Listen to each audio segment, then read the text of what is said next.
आप सभी सुनने वालों का मैं स्वागत करता हूं इस चैनल पर। और आपके लिए आज एक बहुत ही अच्छा वीडियो, बहुत ही अच्छा लेसन, बहुत ही अच्छा क्लास लेकर हम प्रेजेंट हुए हैं। और हमारा आज का टॉपिक जिस पर हम डिस्कस करेंगे वो चैप्टर हमारा ग्रेविटेशन, 9वीं क्लास का फिजिक्स का चैप्टर है ग्रेविटेशन, जो ग्रेविटेशनल फोर्स के बारे में बहुत सारी बातों को सिखाता है। इस चैप्टर के जरिए हम ऐसी ऐसी बातों का अध्ययन करेंगे जो अब तक 8वीं क्लास तक हम लोगों ने नहीं सुना। उन सब बातों का अध्ययन यहाँ किया जाना है।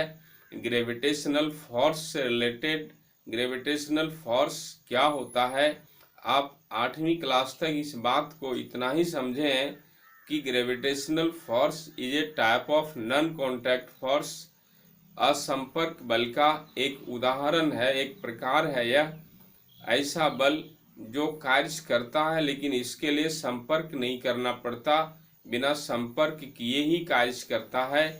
तो ऐसे बल को असंपर्क बल, नॉन कॉन्टैक्ट फोर्स कहते हैं। और उसमें से एक, उसके प्रकार में एक ग्रेविटेशनल फोर्स है।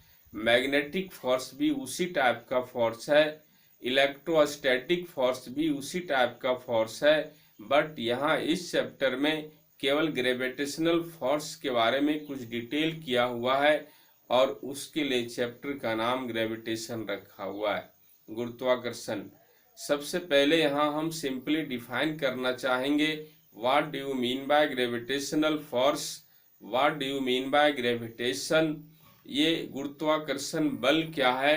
एक ऐसा बल है जिस बल से ब्रह्मांड के सारे पिंड जुड़े हैं। कोई ऐसा पिंड नहीं, वो चाहे हेवनली बॉडी हो या स्मॉलेस्ट पार्टिकल हो, पर हर ऑब्जेक्ट, हर पार्टिकल, सभी पिंड परस्पर एक आकर्षण बल से जुड़े हुए हैं और इसी आकर्षण बल को गुरुत्वाकर्षण बल कहते हैं।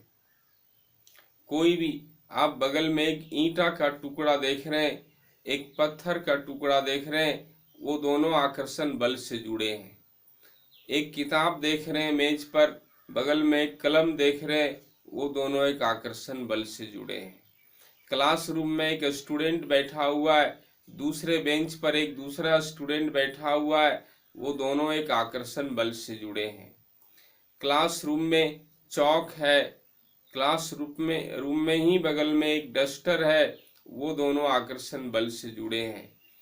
एक वहाँ कोई गाड़ी खड़ी है, उसके बगल में कोई आदमी खड़ा है, वो दोनों आकर्षण बल से जुड़े हुए हैं। हर पिंड दुनिया के, हम हेवनली बॉडीज की बात करें, स्टार्स जितने सारे, प्लैनेट जितने सारे, सैटेलाइट जितने सारे, ये सभी खगोलीय पिंड जो हैं सभी एक आकर्षण बल से जुड़े हुए हैं, एक दूसरे पर एक आकर्षण बल लगा रहे हैं। चंद्रमा पृथ्वी पर लगा रही है, सूर्य चंद्रमा पर लगा रहा है, सूर्य पृथ्वी पर लगा रही है, पृथ्वी अन्य ग्रहों पर लगा रही है, पृथ्वी पर स्थित किसी पिंड पर लगा रही है। पृथ्वी पर स्थित, सपोज दैट एक कोई व्यक्ति, like a object, like a body, और एक पृथ्वी, उन दोनों के बीच बल लग रहा है। मेरा कहने का मतलब ये है कि संपूर्ण ब्रह्मांड में, in all over universe, everybody applying a attractional force to each other. This force is known as gravitational force. ब्रह्मांड के सारे पिंड एक दूसरे पर एक आकर्षण बल लगाते रहते हैं और इसी बल को गुरुत्वाकर्षण बल कहते हैं। गुरुत्वाकर्षण बल का मतलब ये नहीं होता कि जो केवल पृथ्वी लगा रही है। पृथ्वी किसी ऑब्जेक्ट पर लगा रही है, चाहे वो ऑब्जेक्ट पृथ्वी के पृष्ठ पर ही हो, या फिर चंद्रमा हो, या फिर और कोई तारा हो, कोई ग्रह हो, पृथ्वी लगा रही है बल, केवल उसे ही गुरुत्वाकर्षण बल कहेंगे, ऐसी बात नहीं है। क्लासरूम में या ग्राउंड में एक कोई प्लेयर है, दूसरे प्लेयर पर बल लगा रहा है। क्लासरूम में एक स्टूडेंट है, दूसरे स्टूडेंट पर बल लगा रहा है। दोनों student like a body connect through an attractional force, this force is called gravitational force. यहाँ इन बलों को भी गुरुत्वाकर्षण बल कहेंगे। पृथ्वी पर एक ईंटा का टुकड़ा, बगल में एक ईंटा का दूसरा टुकड़ा, दोनों के बीच बल लग रहा है, उसे भी गुरुत्वाकर्षण बल कहेंगे। केवल पृथ्वी ही लगा रही है, उसी को केवल नहीं कहेंगे। तो गुरुत्वाकर्षण बल के बारे में ये कॉन्सेप्ट जो आपको यहाँ पर समझना है कि इन सबके बीच लगने वाले बल को गुरुत्वाकर्षण बल कहेंगे। इस बल की खोजबीन न्यूटन ने की। न्यूटन ने पेड़ से पत्तियां गिरती हैं, पेड़ से फल गिरता है, या आप किसी पत्थर को ऊपर फेंको फिर वो नीचे गिरा, या पृथ्वी पर सारे पिंड जो पृथ्वी की सतह से सटे हुए हैं, इन सब के पीछे गुरुत्वाकर्षण बल ही है। पृथ्वी जो लगा रही है इन सभी पिंडों पर वो गुरुत्वाकर्षण बल। हम आपको एक बात यहाँ और कह देना चाहते हैं कि पृथ्वी पर एक ऑब्जेक्ट को कंसीडर करो। सपोज दैट एक लटकी हुई गेंद, एक गेंद को लटका के रखा है और एक गेंद एक धागे के सहारे लटकी हुई है। उस गेंद पर कौन कौन बल लगा रहा है? उस गेंद को छोड़कर सारे ऑब्जेक्ट, सारे पार्टिकल्स बल लगा रहे हैं। हम भी लगा रहे हैं, तुम भी लगा रहे हो, चंद्रमा भी लगा रहा है, सूर्य भी लगा रहा है, सभी ग्रह लगा रहे हैं, पृथ्वी भी लगा रही है, ये किताब भी लगा रही है, वो कुर्सी भी लगा रही है, वो पंखा भी लगा रहा है, वो टेबल भी लगा रहा है। उस लटकी हुई गेंद पर गेंद को छोड़कर संपूर्ण ब्रह्मांड के सारे पिंड बल लगा रहे हैं। अब जब सारे पिंड बल लगा रहे हैं तो किस बल का प्रभाव पड़ेगा उस पर? लगा तो सब रहे हैं, लेकिन प्रभाव उसी बल का पड़ेगा जिस बल की क्वांटिटी, जिसका मैग्नीट्यूड ज्यादा है, जिस बल का परिमाण ज्यादा है, उसी का इफेक्ट पड़ेगा, उसी फोर्स के डायरेक्शन में मूव करेगा। वो जब फ्री होगा तो उसी फोर्स के डायरेक्शन में मूव करना चाहेगा। अब उस धागा जिसके सहारे वो गेंद लटकी हुई है, उस धागा को कैंची से काट देते हैं। कैंची से काट दीजिए और जैसे ही धागा वो कट जाएगी, वो गेंद मूव करेगी, किसी बल के प्रभाव के अधीन उसकी गति होगी। किस तरफ गति होगी तो सभी स्पष्ट जानते हैं कि वो पृथ्वी से आकर टकरा जाएगी। बल हम भी लगा रहे थे, मेरे द्वारा भी लग रहा था, तो मेरी तरफ क्यों नहीं आई गेंद? बल चंद्रमा भी लगा रहा था, तो गेंद चंद्रमा की तरफ क्यों नहीं मूव की? बल तो सूर्य भी लगा रहा था, सूर्य की तरफ क्यों नहीं मूव की? बल तो वो कुर्सी भी लगा रही थी, उस कुर्सी की तरफ क्यों मूव नहीं की? वो गेंद पृथ्वी की तरफ क्यों मूव की? बस इसका एक ही कारण, अपनी जगह तो ये बात बिल्कुल सही है कि बल सारे के सारे ऑब्जेक्ट लगा रहे थे, सारे पार्टिकल्स लगा रहे थे, लेकिन उन सब की तरफ मूव नहीं होकर पृथ्वी की तरफ मूव हो गई। दैट मीन्स उन सब में से पृथ्वी जो बल लगा रही थी वो बल मैक्सिमम था, और मैक्सिमम होने की वजह से उसका प्रभाव पड़ा और पृथ्वी की तरफ मूव हो गई। पर वही गेंद को हम दूसरी जगह लटका के रखें, कहीं भी यूनिवर्स में दूसरी जगह लटका के रखें, और उस जगह भी सभी पिंड बल लगाएंगे, जो जो यहाँ लगा रहे थे वहाँ भी वो सारे पिंड बल लगाएंगे, लेकिन हो सकता है पृथ्वी द्वारा लगने वाला बल वहाँ कम हो, कोई दूसरा पिंड द्वारा लगने वाला बल ज़्यादा हो, तो वहाँ वो गेंद पृथ्वी की तरफ मूव नहीं करेगी। वहाँ जो बल ज़्यादा होगा उसकी तरफ मूव करेगी। हो सकता है चंद्रमा द्वारा लगने वाला बल ज़्यादा हो तो पृथ्वी की तरफ मूव नहीं करके चंद्रमा की तरफ मूव कर जाएगी, लेकिन बल तो सभी लगा रहे हैं। उस समय भी पृथ्वी लगा रही थी, बट बल चंद्रमा द्वारा लगाए गए बल के कंपैरिजन में कम पड़ गया। चंद्रमा द्वारा लगाया गया बल ज्यादा उस तरफ मूव की। मेरा कहने का मतलब ये है कि सभी पिंड बल लगा रहे थे और इसी तरह एक दूसरे पर लगाते रहते हैं, लेकिन इफेक्ट उसी बल का होता है किसी ऑब्जेक्ट पर जिस बल का परिमाण ज्यादा होता है।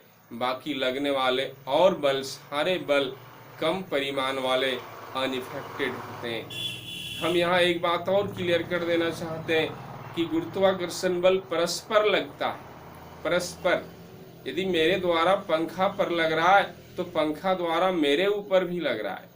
यदि पृथ्वी द्वारा उस गेंद पर लग रहा है तो गेंद द्वारा भी उस पृथ्वी पर लग रहा है। यदि पृथ्वी द्वारा मेरे ऊपर लग रहा है तो मेरे द्वारा भी पृथ्वी पर लग रहा है। यदि इस गाड़ी द्वारा उस गाड़ी पर लग रहा है तो उस गाड़ी द्वारा भी इस गाड़ी पर लग रहा है। बल परस्पर लगता है।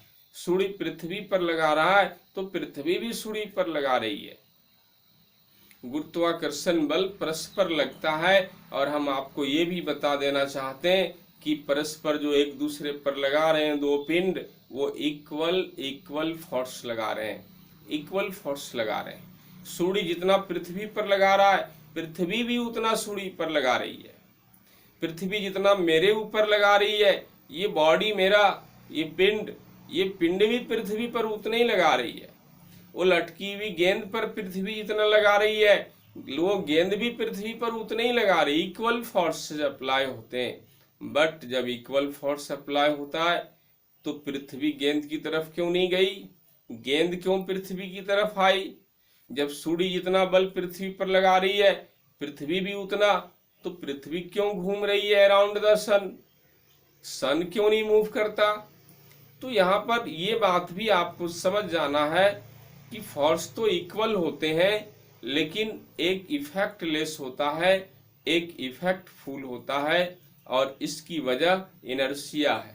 हर ऑब्जेक्ट की अपनी एक इनर्शिया होती है, अपना एक जड़त्व होता है, which is depend upon the mass of the object, जो ऑब्जेक्ट के मास पर डिपेंड करता है। तो यहाँ पर हम गेंद और पृथ्वी के ही कंपैरिजन की बात को लेकर करते हैं। गेंद भी उतनी ही बल लगा रही थी, लेकिन पृथ्वी का जड़त्व कितना ज्यादा हेवी मास है गेंद के कंपैरिजन में, इसलिए पृथ्वी पर उस बल का कोई इफेक्ट नहीं पड़ा, बट उतनी ही बल का इफेक्ट गेंद पर पड़ गया और गेंद पृथ्वी की तरफ मूव की। तो यहाँ पर बल का प्रभाव पड़ना उसके जड़त्व पर डिपेंड करता है। स्टूडेंट्स, इस चैप्टर में आगे कई बातों का अध्ययन आप करेंगे। हम यहाँ ग्रेविटेशनल इस फोर्स के बारे में, ग्रेविटेशन के बारे में एक जो सिंपल बात है, इसका जो एक क्या मतलब, इसका इंट्रोडक्शन इस चैप्टर का, इस फोर्स का, उसको लेकर हम यहाँ पर ये बात कर रहे हैं। और इंट्रोडक्शन अब सीमित ही देंगे, इतनी बात करेंगे। हमारा उद्देश्य है आपको समझा देना कि what do you mean by gravitation, what do you mean by gravitational force. मेरा ये समझाना उद्देश्य है, और आई होप दैट आप समझ गए हैं, आप समझ रहे हैं। तो आगे हम अब सिलेबस की बात करते हैं कि इस चैप्टर में आपको आगे क्या क्या सिखाया गया ग्रेविटेशन के बारे में। तो सबसे पहले स्टूडेंट्स, सबसे पहले ये सिखाया गया कि यदि हम इस बल को कैलकुलेट करना चाहें, इस बल को मेजर करना चाहें कि पृथ्वी मेरे ऊपर कितना बल लगा रही है, पृथ्वी उस गेंद पर कितना बल लगा रही है, ये पंखा उस टेबल पर कितना बल लगा रहा है, एक किताब उस बोतल पर कितना बल लगा रही है, हम ये मेजर करना चाहें एक दूसरे द्वारा जो गुरुत्वाकर्षण बल लगता है, तो हम कैसे मेजर करेंगे, हम कैसे कैलकुलेट करेंगे, कैसे ये कंफर्म करेंगे कि 50 न्यूटन बल लग रहा है या 100 न्यूटन लग रहा है या जितना भी लग रहा है, कंफर्म कैसे करेंगे। तो इसके लिए न्यूटन ने एक्सपेरिमेंट किया। ऑलरेडी ग्रेविटेशनल फोर्स की खोजबीन जो है वो न्यूटन ने ही की है, और न्यूटन ने इस बात को भी स्पष्ट किया, न्यूटन द्वारा ये एक थ्योरी दी गई, जिस थ्योरी के जरिए ग्रेविटेशनल फोर्स को डिटरमाइन करते हैं। ग्रेविटेशनल फोर्स जो दो ऑब्जेक्ट के बीच कार्य करता है उसको हम कैलकुलेट कर सकते हैं।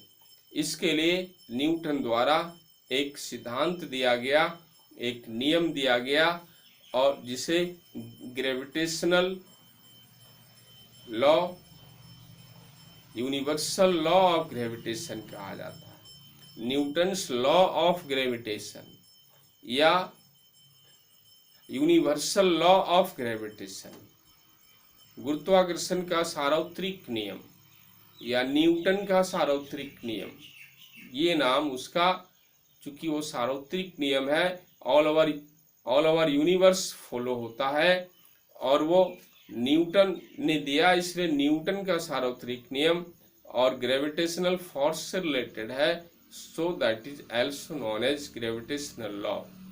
तो यहाँ पर यूनिवर्सल लॉ ऑफ ग्रेविटेशन जो हमें गुरुत्वाकर्षण बल को परिकलित करने का, कैलकुलेट करने का एक व्यंजक देता है, एक सूत्र देता है। गुरुत्वाकर्षण बल के परिमाण के बारे में, दो पिंडों के बीच कार्य करने वाले गुरुत्वाकर्षण बल के बारे में कोई खास बात को बताता है ये statement, universal law of gravitation. और उस बात के आधार पर, उस कथन के आधार पर, उस स्टेटमेंट के आधार पर हम एक एक्सप्रेशन डिराइव करते हैं, जो हमें एक सूत्र की तरह प्राप्त होता है, जिसके जरिए हम आसानी से दो पिंडों के बीच लगने वाले गुरुत्वाकर्षण बल को कैलकुलेट कर लेते हैं। पृथ्वी चंद्रमा पर कितना बल लगा रही है, कैलकुलेट कर लेंगे। पृथ्वी मेरे ऊपर कितना बल लगा रही है, कैलकुलेट कर लेंगे। सूर्य पृथ्वी पर कितना बल लगा रहा है, कैलकुलेट कर लेंगे। और हम आपको ये बता देना चाहते हैं कि इस चैप्टर में इन बलों को कैलकुलेट भी करना है।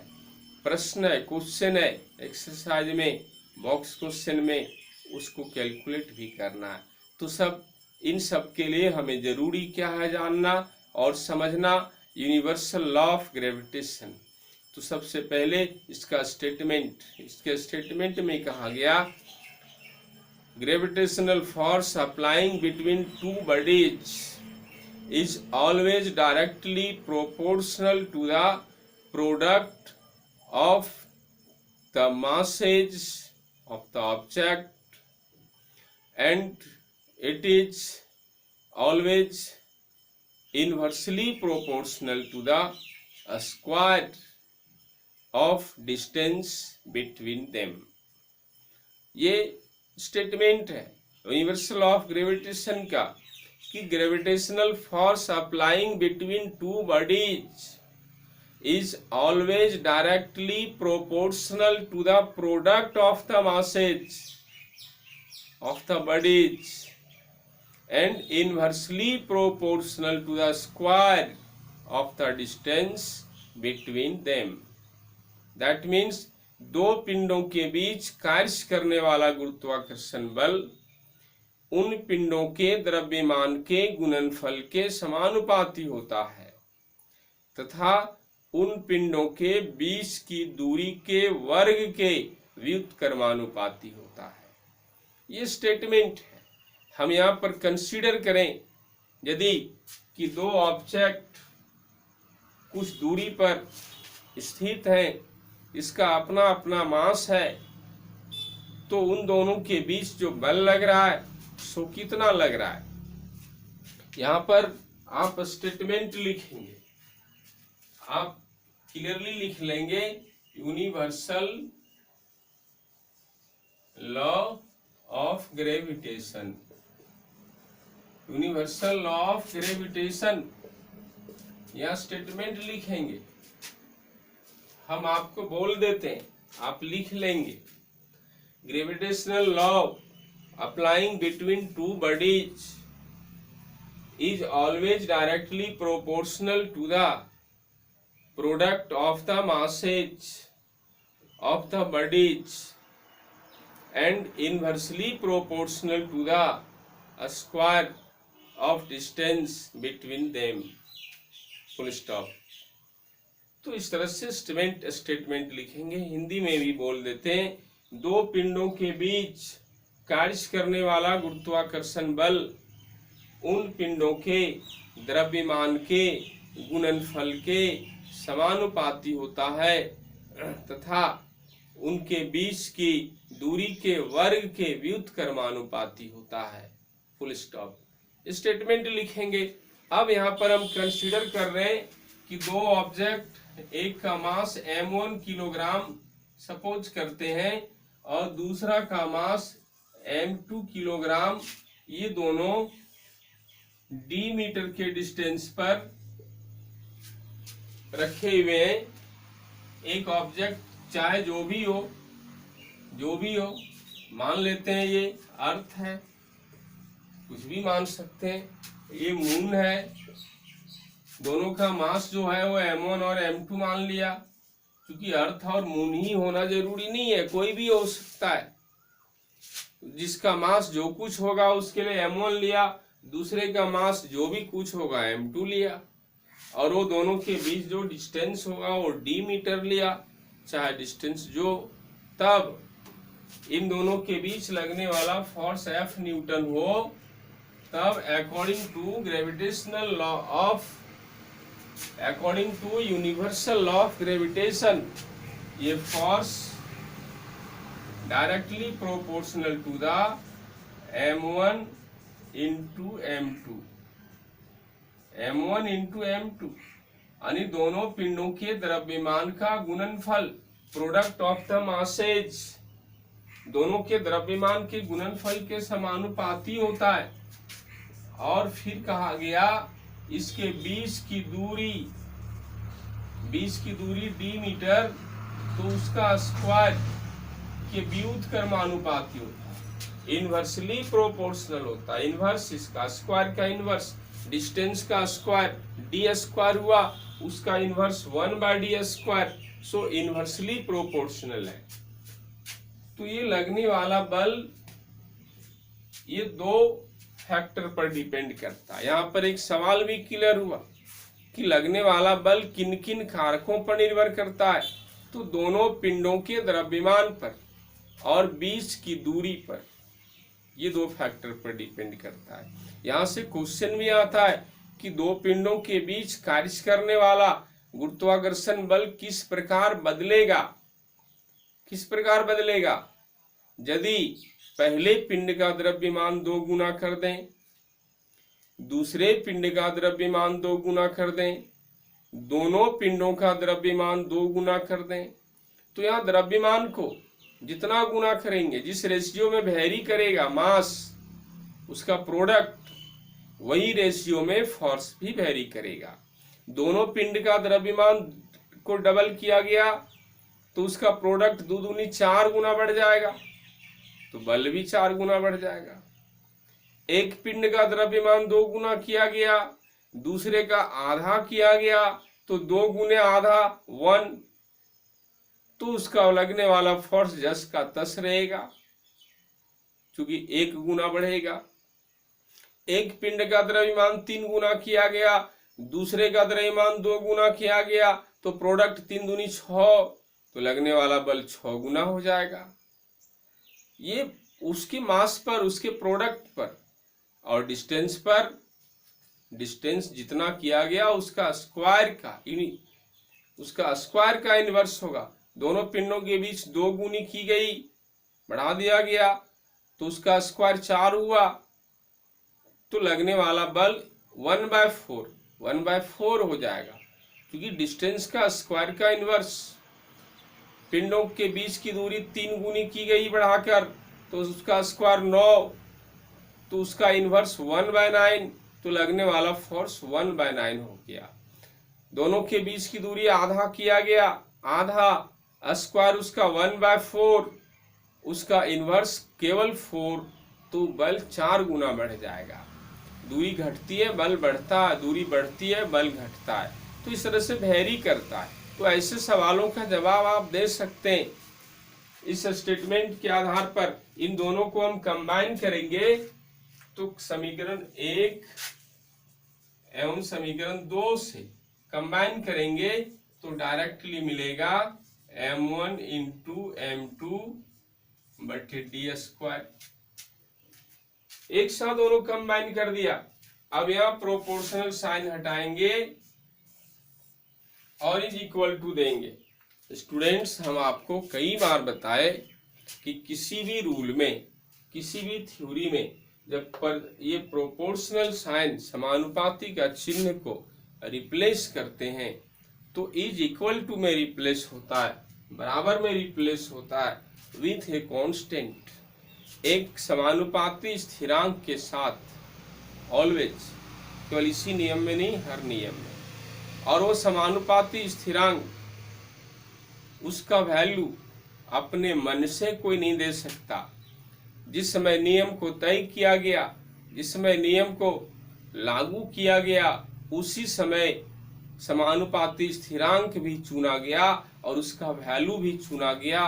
केवल हम और आप और ये पूरी दुनिया उसको फॉलो करेगी, बार बार उसका यूज करेगी, बार बार वो लोगों को सिखाएगी, लेकिन अपने मन से उसको कोई चेंज नहीं कर पाएगा।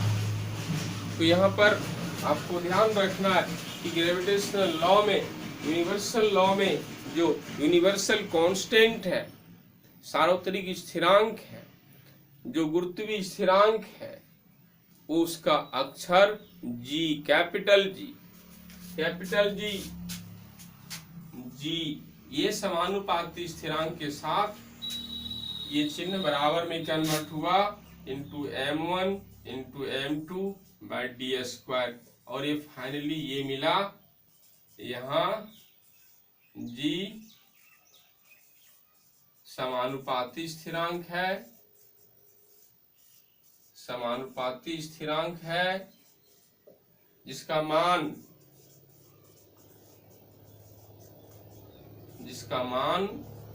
6.67 into 10 to the power -11, 6.67 into 10 to the power -11 newton metre square प्रति किलोग्राम स्क्वायर। ये वैल्यू 6.67 को लगभग 6.7 भी लिख सकते हैं, क्योंकि 6.67 67 के करीब, 67 is the nearest value of 70, so we can write instead of 6.67 6.7 लिख सकते हैं, बट रियल वैल्यू 6.67। और इस तरह से g का वैल्यू यहाँ पर रखते हैं। ये वैल्यू m1 पहले पिंड का मास रखते हैं, यदि पृथ्वी है तो उसका द्रव्यमान, दूसरे पिंड का द्रव्यमान जो भी है वो रखते हैं, दोनों के बीच की दूरी जो है वो रखते हैं और वैल्यू रख के सिंप्लीफाई करते हैं। कैलकुलेट होकर जो फाइनली मिलता है उतना न्यूटन बल कैलकुलेट होता है। अब हम ये कैलकुलेट कर सकते हैं कि पृथ्वी पर 1 किलोग्राम का ऑब्जेक्ट है तो पृथ्वी उस पर कितना बल लगा रही है। अब हम ये कैलकुलेट कर सकते हैं कि वो लटकी हुई गेंद 200 ग्राम मास था, 200 ग्राम, पृथ्वी उस पर कितने बल से उसको खींच रही थी। इस तरह से बल अब हम कैलकुलेट कर सकते हैं। हम आपको नेक्स्ट क्लास में इस एक्सप्रेशन के यूटिलाइजेशन पर बात करेंगे, इस पर डिपेंड क्वेश्चंस न्यूमेरिकल टाइप के, और किस तरह से फोर्स कैलकुलेट करते हैं, कहाँ पर किस तरह वैल्यू लिया जाता है, किस तरह वैल्यू रखा जाता है, उसकी बात हम करेंगे। अभी आप इसके लिए इस लेसन को कंप्लीट करिए, हर कोई दिमाग में सेट करिए, और तब आगे की बात को आपको समझने में सुविधा होगी। तब तक आप लोग वेट करिए। आज इतनी ही बात इस क्लास में। सभी सुनने वालों को धन्यवाद।